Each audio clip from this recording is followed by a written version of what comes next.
Engkanto. Nangyari to sa bahay ng lolo ko sa Bacolod. 8 years old pa lang ako nun. Sa likod ng bahay may balon na wala ng tubig at katabi nun ay malaking puno.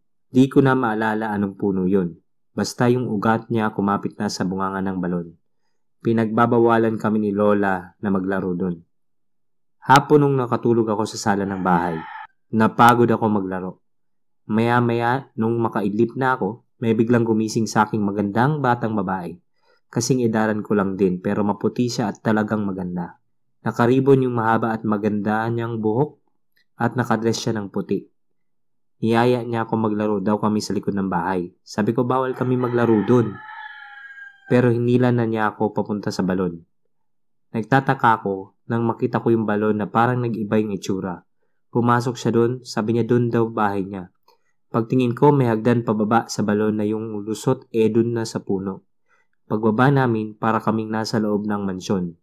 Yung hallway ng bahay at mga kagamitan, kulay ginto. Di ko masyadong matignan kasi nakakasilaw.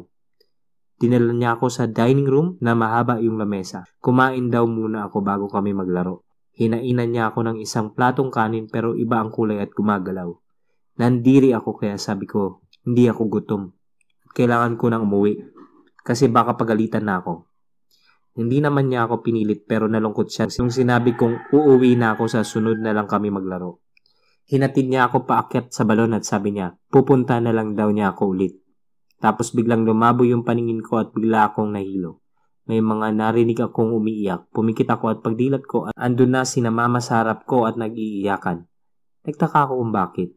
Sabi ng ate ko, 3 araw na daw akong tulog at ayaw magising. Pinatingnan nila na raw ako sa albularyo at doktor pero hindi masabi bakit hindi ako magising. Sabi ko sa kanila, wala pa ng 1 oras akong nawala. Nasinama ako ng batang babae sa mansyon sa ilalim ng balon. Nagulat sila sa kwento ko at pati ako nagtaka na din. Dahil bata pa ako noon, di ko na lang inintindi. Kaya nag-decide na lang sila mama na bumalik na lang kami ng Maynila. P.S. Tandang-tanda ako to. Kasi after many years, nakasama ko pa yung batang babae na yun.